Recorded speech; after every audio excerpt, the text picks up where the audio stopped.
Adam Badger from Badger Strength. Today we're going to talk about how many calories should you be eating if your goal is to lose weight, and just as importantly, if your goal is to keep that weight off long term. So obviously when we're trying to lose weight, we're not just trying to lose weight for a finite amount of time. The goal should be to keep that weight off long term. So you're always going to want to develop a sustainable way of eating. So in order to come up with a sustainable calorie deficit, the easiest way to do this is go goal body weight, so GBW, goal body weight multiplied by 12. That would be your starting point. That would be your starting caloric deficit. Now, for more advanced people, or for people who have to lose a substantial amount of weight, you can go down to goal body weight times 10, but you always want to start at goal body weight times 12 and stay consistent with that for as long as possible. Goal body weight times 10 is the absolute minimum that you should be going to. Whether you're advanced, whether you're beginner, that is the absolute minimum. If you drop below that, especially if you're at a lower body weight already and you have lean muscle, dropping below this calculation right here is not really going to do you much good. So let's all just say goal body weight times 12 is your starting point for a healthy, sustainable calorie deficit. Now, when we're talking goal body weight, there's two important things that you have to go over. One is this is your long-term goal body weight. So that means if you're someone who wants to lose let's say 75 pounds, you would subtract 75 pounds from your current weight. That's your goal body weight. You wouldn't really do it in increments. You wouldn't say, okay, I want to lose 75 pounds, I'm going to lose 10 pounds, let's say every 3 months. You wouldn't subtract 10, start there, and then subtract 10 later on. You just go by the long-term goal. Now, just as important as that, this is a really important point. Your goal body weight is just a way to calculate the calorie deficit. It does not mean your failure or success is based on reaching that weight. So that means for the calorie deficit, you can kind of shoot high with that goal body weight, but it doesn't mean that if you get to get into that goal body weight is the do or die. You may get 10 to 15 pounds within that goal body weight, and you might feel great, look great, and be happy there, and that's awesome. Do not get obsessed with this number. It is just an ideal body weight to help with the calculation. It does not mean that this is your success marker or that you have to reach that weight.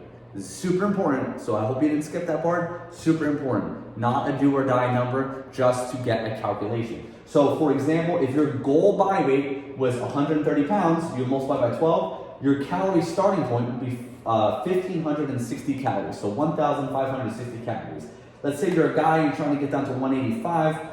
185 times 12, that would be 2,200 calories. So let's say you look at 1,560 and your automatic reaction is, wow, that seems like a lot of calories to eat if I'm trying to lose weight.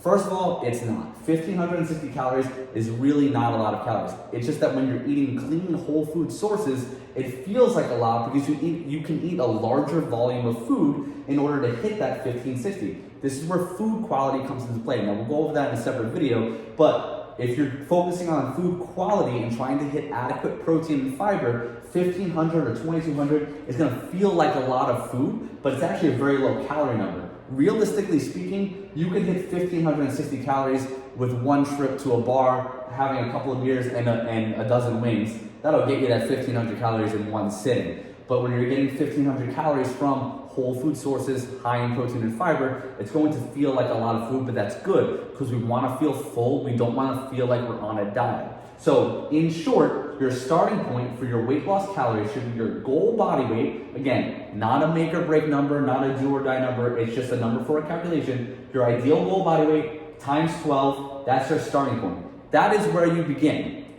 Now from there, if you were advanced and you want to push a little further, you can drop it down to goal body weight times 11 or goal body weight times 10, but you would never drop lower than that, especially if you have a lot of lean muscle already.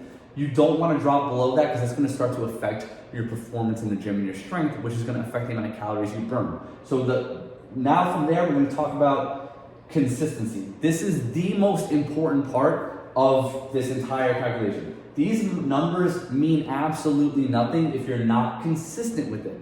Now, 1,560, 2,200, again, for someone just looking at that and doesn't know a ton about weight loss, is gonna think those sound high for weight loss calories, but really these are not that high. What you wanna do is focus on the consistency. If you're eating enough calories to feel full, you're gonna be able to stay consistent long term. Can you hit these calories 6 out of 7 days a week, 6 months to a year in a row? Realistically speaking, if you're eating enough and your workouts are feeling good and you're feeling full, you're gonna be able to stick to this longer. If you're starving yourself and you're starting out at 1,200, 1,100, 1,000 calories, you can maybe stick to that for a few weeks before you're gonna get the urge to binge, or you're gonna feel like you're basically in diet prison and you wanna break out. So we wanna hit a calorie number that we can stay consistent with. Again, these numbers mean nothing if you don't stay consistent with it. You have to stay consistent with these for at least 6 weeks in a row of hitting these calorie numbers as your daily average, 6 out of 7 days a week, for at least 6 to 8 weeks in a row before you can even judge whether or not it's working. And again, we're looking for long-term weight loss. We're looking for 0.5 pound to 1.5 pounds per week for a sustainable weight loss goal. Does that mean you have to hit that number every single week? No, but that is an average that is sustainable. We're not looking for 3, 4, 5 pounds a week because again, that's not sustainable. We're not gonna be able to maintain that long term. Now, this is a super important part that a lot of people don't go over. Your daily average is what's important. So 1,560 calories, if that's your calorie deficit, that should be around your daily average of calories. So what does that mean? That means it's not crucial that you hit this number on the bullseye every single day. What's important is that is your daily average. How do we figure that out? So that means, let's say on a Wednesday, you're a little hungrier and you eat 1,760 calories. All you have to do is Thursday, Friday, Saturday, slightly reduce your calorie intake so that your daily average stays at 1,560. And you don't have to do all these super crazy calculations. It's just, you know, if you go over by 200 on one day, taking 50 calories out each day for the next 4 days is gonna get you that daily average. It doesn't mean binge, starve. It means if you go over, eat a little bit less the next few days, not the immediate day. You don't have to eat 200 calories less the next day, eat a little bit less for the following days to get you to that daily average. On the flip side of that, let's say one day you have a super hectic day, you're just not able to hit those calories, you kind of undereat. Get right back on track the next day and maybe slightly increase your calories for the next couple days. Maybe 25 to 50 calories if you're about 200 calories under. That's gonna help build that daily average of that, you know, whatever your calorie deficit is after you do these calculations.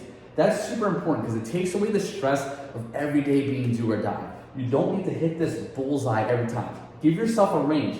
Give yourself 50 to 100 calories of slack, up or down, and then just make that up in the days following.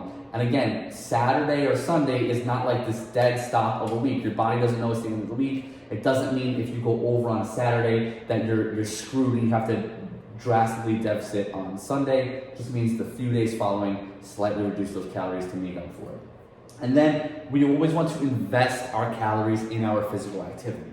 So that means if this feels like a lot of food to you, that means that's good. We want to invest that into our daily activity so we can burn more. We can build more strength, build more lean muscle. This is where we're burning more calories at rest. Again, this is a great way to keep weight off long term. The more lean muscle you have, the more calories you're gonna burn at rest and during workouts. So what does that mean? That means we're burning more calories. We can maintain this longer term and we can lose weight on a higher calorie number. Because if you're burning, let's say, 1,800 calories a day, now you can lose weight on 1,700 calories a day.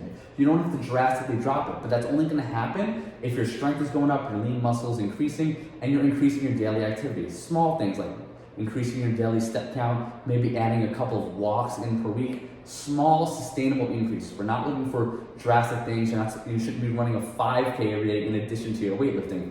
Small walks, increasing your step count is going to go a long way. Again, if we're thinking in the long term of things, we're thinking in terms of years, not weeks. So in short, takeaways, if you don't know where to start, if you're watching a lot of videos on Instagram or YouTube and you don't really know where to start with your calorie intake, if your goal is to lose weight, easiest way to do it, goal body weight times 12. That's step number 1. That's your calories. And then try to do 1 gram of protein about per pound of body weight. Again, that's a goal. It doesn't mean you have to hit it on point every single day. But if your goal weight is 130 pounds and you're working out a few times a week, 130 grams of protein a day on average is going to be ideal for you. Just worry about those 2 for now. Step number 3, stay consistent with that. 5 to 6 days a week for at least 1 to 2 months before you make any alterations to know if it's working or not. You have to be very objective with this. You have to understand, are you being active, are you working out consistently,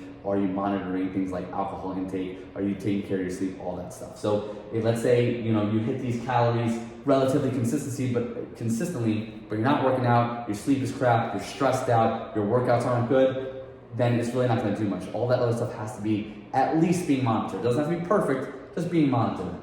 And then if you go over one day, just subtract a little bit on the days following. If you're under one day, add a little bit in the days following, and you get that daily average. So starting point, goal body weight times 12. Give that a shot. Try it out for a few weeks. Try it out for a few days just to get a feel for how much food you've got to be eating to hit that. It's the easiest way to do it. I know tracking your calories isn't the most fun thing to do, but it is one of the most efficient ways if you're trying to lose weight to make sure you're losing it and also keeping it off. So if this was helpful to you, which I hope it was, if you stayed around to watch the whole thing, I genuinely appreciate it. Shoot me any questions you have. Let me know other topics you'd like me to cover. I'm definitely trying to build up this long form content so I can share more free information with you guys.